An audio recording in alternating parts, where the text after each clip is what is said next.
NDH की हल्दी मिर्ची धनिया करे कमाल, ये रंग दे, ये खुशबू दे, ये तीखा, ये कम पड़े, क्या निराला NDH masala. כי מלאכיו יצווה לך לשמורך בכל דרכיך, על כפיים יישאונך פן תיגור בהם.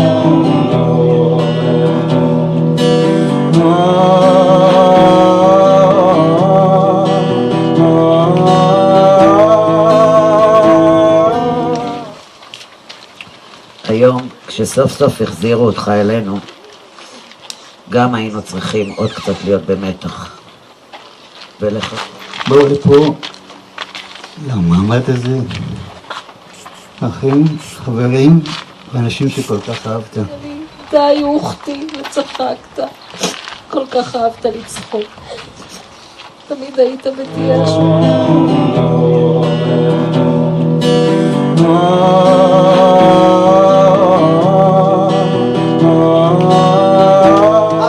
תסרוני חיליותיי, שיוויתי אדוני לנגדי תמיד, כי ממני בא למות, לכן שמח ליבי ויגל כבודי, אף בשרי ישכון לבטח, כי לא... אחים, חברים, ואנשים שכל כך אהבת. אהובנו, נרצחת על ידי אויב העם.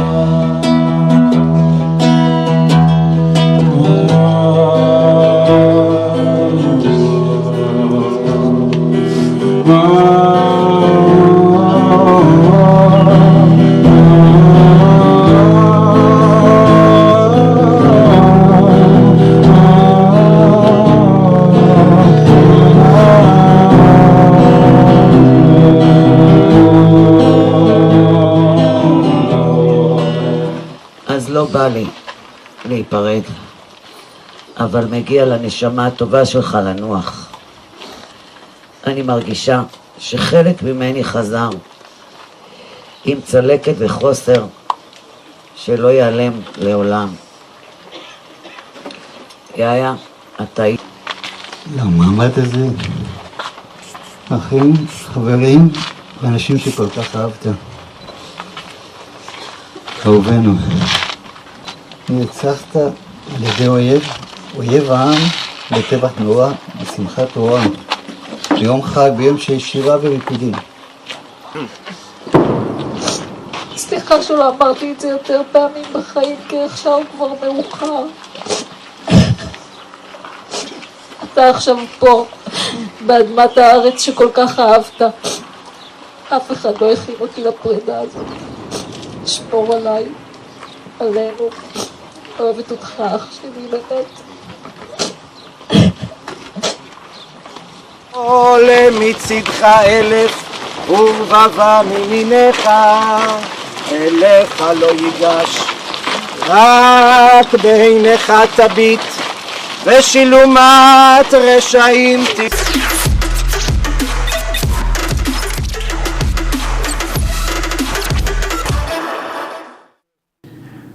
Hi there, welcome to this week's Get Me Right, your favorite deep dive show on stories contemporary and consequential for India. This week, I picked 3, 2 domestic and 1 purely from foreign affairs, but of equal consequence for you and me and our country. 1. We take a look at this week's G7 summit that concluded with a whimper. G7 began as an elite group with considerable power to influence world events, but has shrunk to a talk shop with little impact. The factors behind this increasing irrelevance is going to be our focus. 2. This week marked entry of 5 foreign universities into India. They would be setting up campuses here so that students can get same degree, but without the hassle of visas, racism, foreign exchange outflow, and hordes of issues that go with a foreign education. And finally, we would connect the dots between an announcement made by India this week that we might be sitting on a Guyana-sized oil reserves in the Andaman Sea and the energy security implications of the ongoing Middle East conflict, given that almost 2/3 of India's oil and gas come from this geography. Let's get going.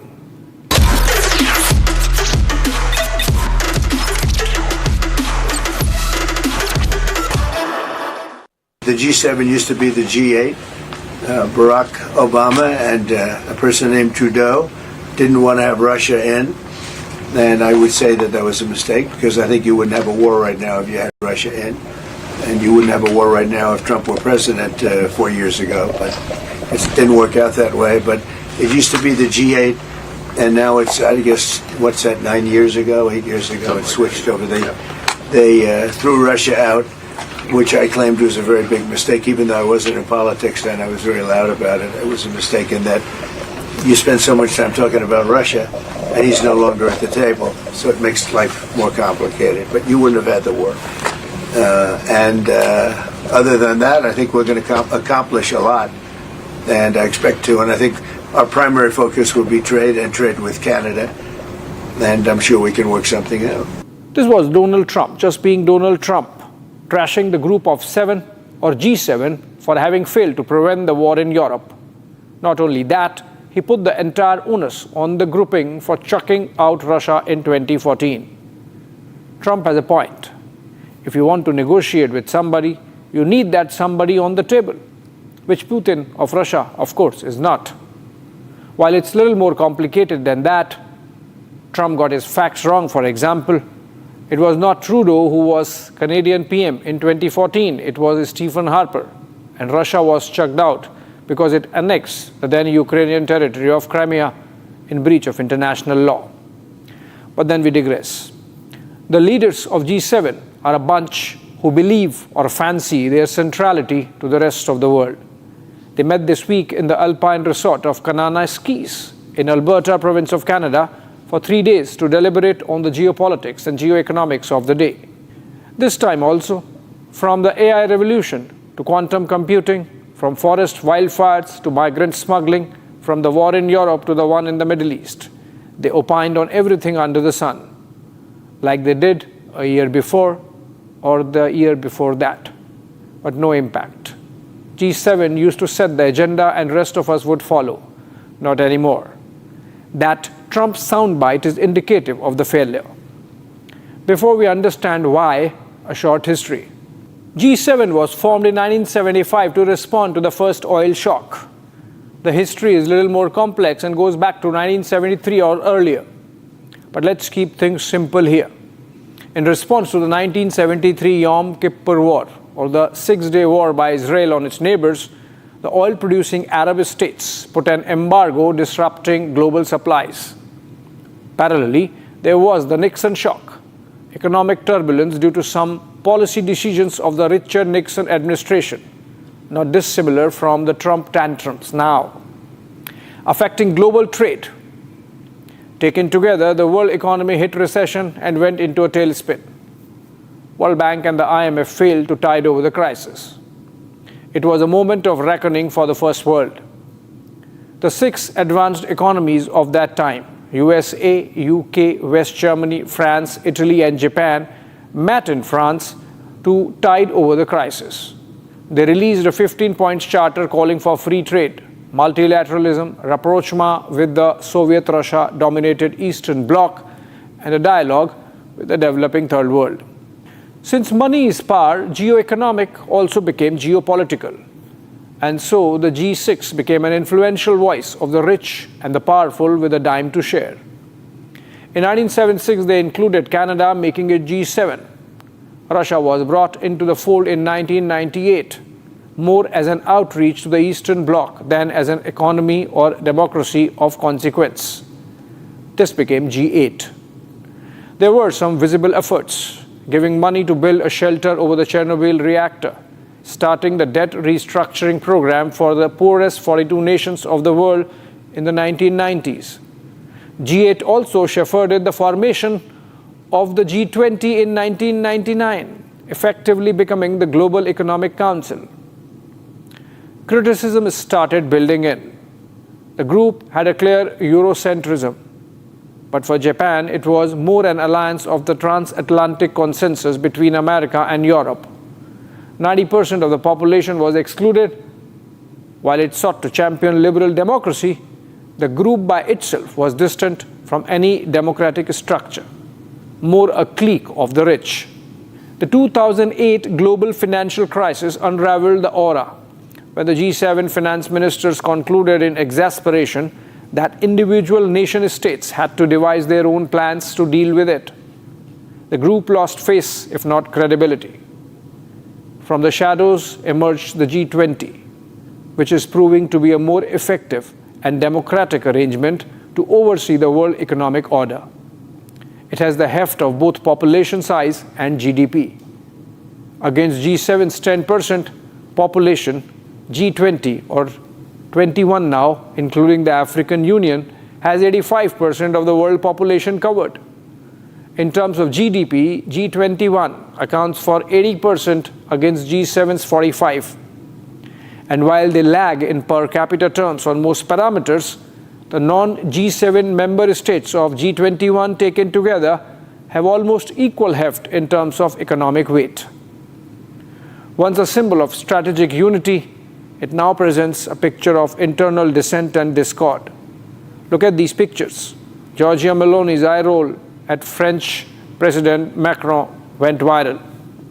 Trump talked down Macron through this post.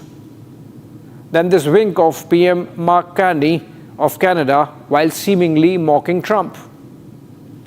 Trump himself has had a bouncy relationship with G7, to say the least.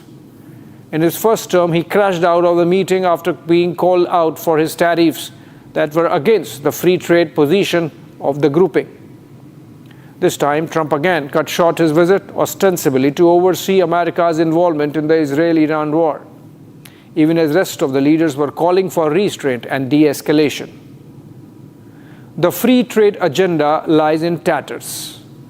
At the summit venue, Trump and Keir Starmer showcased a UK-US trade deal. Everyone is negotiating individual agreements with everyone else. The World Trade Organization lies in tatters. Ironically, if there's one nation still talking about a global trade regime, it's China.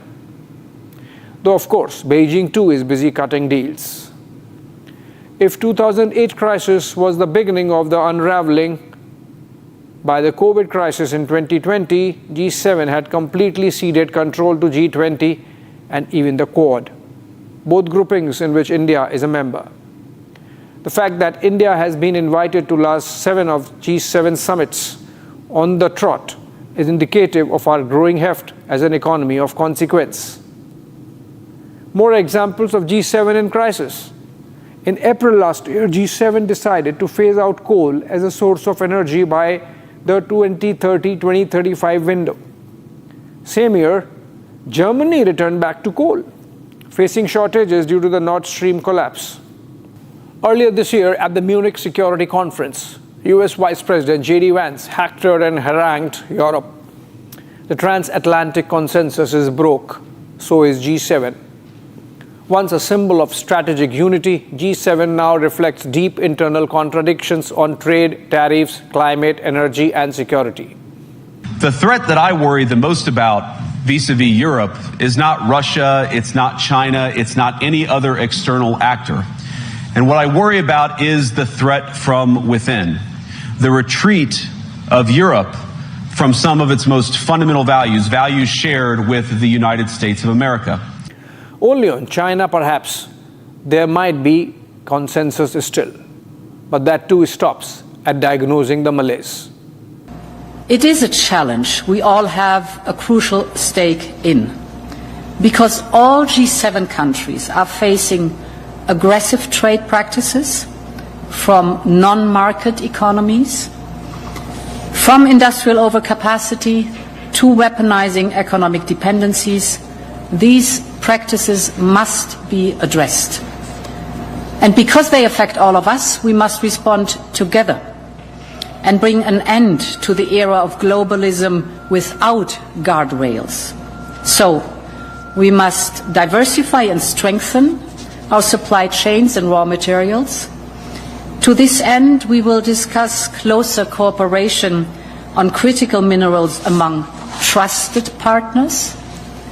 We must tackle distortions in other key sectors, steel, for example, or pharmaceutical products, and we must counter together non-market policies and practices. Ursula von der Leyen used strongest words yet on China. But each G7 nation is cutting its own deals with Beijing. Trump even said at the same venue that the United States has an excellent relationship with Xi Jinping. G7 is dead. Long live G7. Moving on for now to the second one.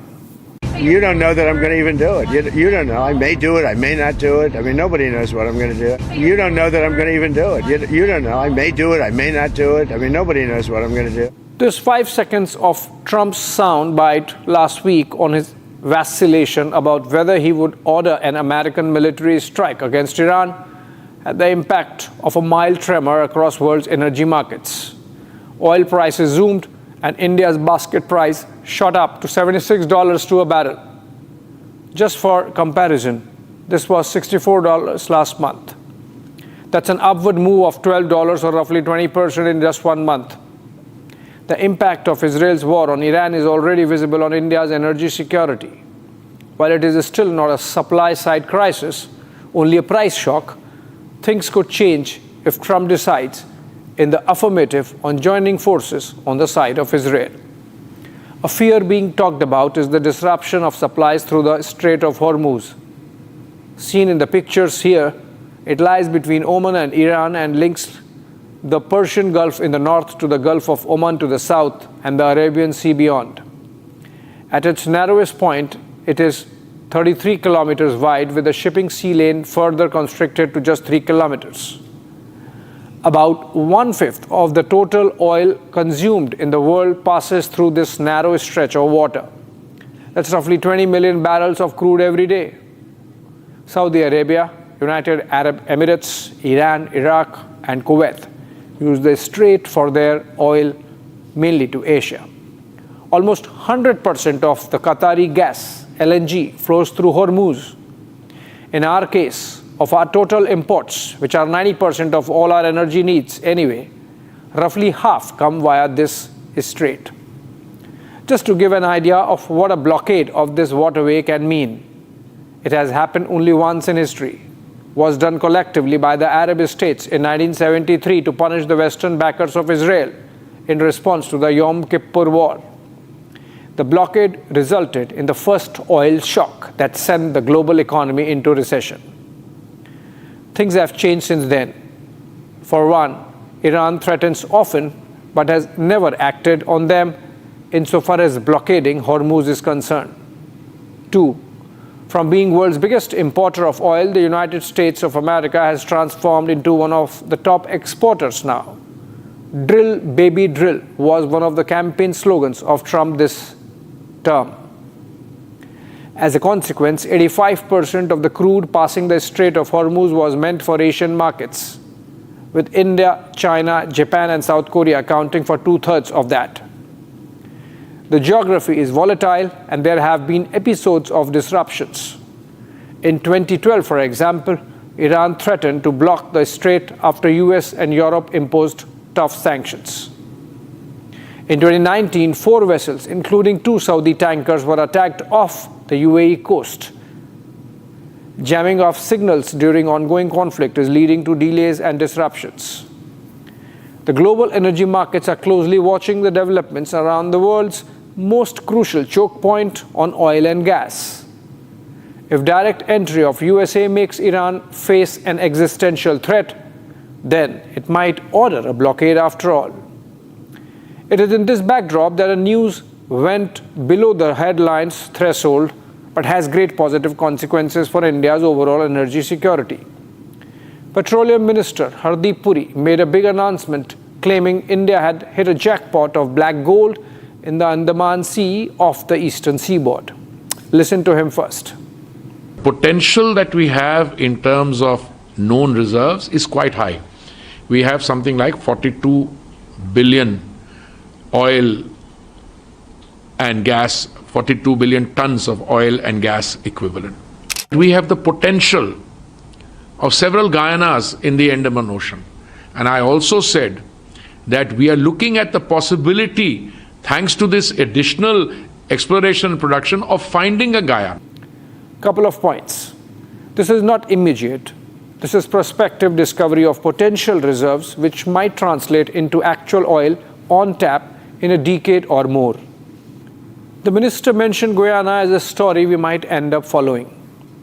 The South American nation, sandwiched between Venezuela, Brazil, and Suriname on three sides, and the Atlantic on the fourth, struck oil and gas in 2015. It is only now that oil has started flowing for commercial extraction and export. But it has already done wonders. From a GDP of $4 billion when oil discovery happened, it now stands at $26 billion, or a rise of 600% in a decade. The oil find catapulted Guyana into a rich oil state in a decade, as it stands as 17th in terms of oil reserves. If Puri is right, we in India could rocket into a middle-income country, which we are still not, despite becoming the fourth largest economy over a decade after the oil starts flowing from Andaman blocks. While the minister underscored all efforts that are going into making this a reality, we should say fingers crossed and pray that it happens soon. That brings me to the third segment, also connected with India's growth march. This milestone exemplifies the spirit of Sankalpa se Siddhi, the journey from resolution to realization. It strengthens our shared goal of empowering youth and enabling innovation-led growth through education leading to Vikasit Bharat. I congratulate the leadership of all 5 universities, the government of Maharashtra, SIDCO, UGC and other agencies. This was another story that went below the radar of news cycle, but is of consequence for the future grooming of our youth. India just announced setting up of campuses by 5 foreign universities, making international education available at home. Come to think of it, while global standards of education were available at the school level through the IB, ISCE and Cambridge courses, at the university level one had to fork out hundreds of thousands of dollars for international degrees.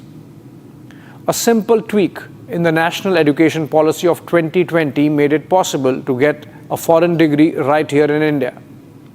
One can still say that it does not match the experience of a foreign campus in the United States or the UK.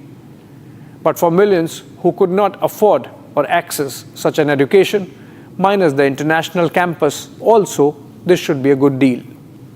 Let me explain a few benefits to students.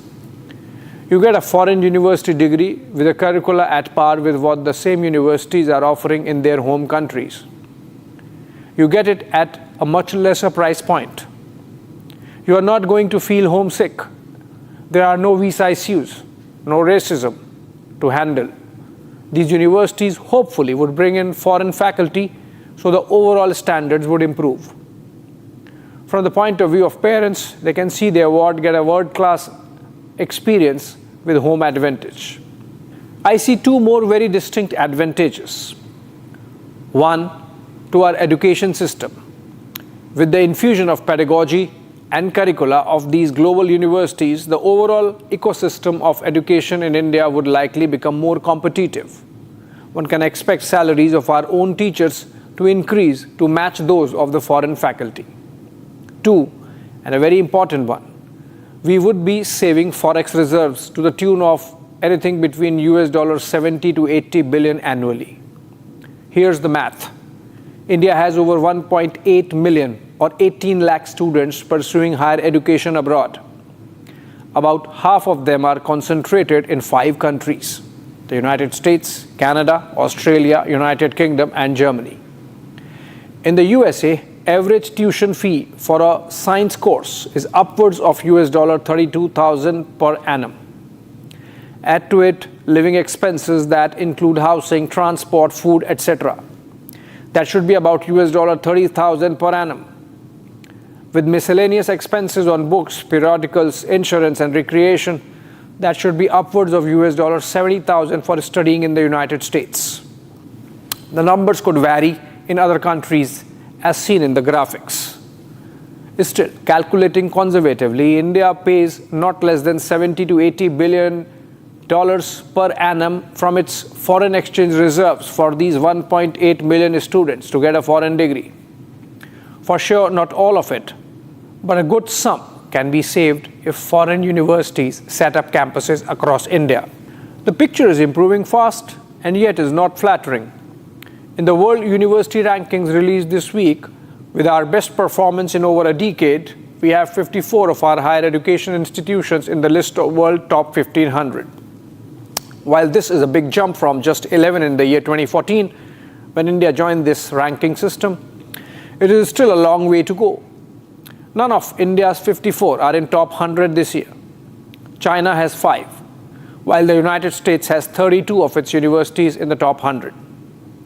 Goes without saying, if some of those set up their satellite campuses in India, recruit both locally and globally, and if our students can take advantage of their cutting-edge education system at a fraction of a cost and without the visa hassles, it's a win-win for all. Another drawback of Indian campuses is the international students ratio, which is much lower than world standards and consistently going down, which means that not enough foreign students are interested in an Indian degree. Also, in terms of the faculty-student ratio, none of our 54 universities on the list are even in top 500. This is an area which might get addressed naturally, with foreign campuses acting as catalyst for overall quality improvement. This step should facilitate a two-way flow of ideas and talent. My personal takeaway is that this should act as a catalyst and bring competition and improve overall college education and research environment in the country. The cross-pollination of ideas would make for a healthy rise in standards. Thanks for watching.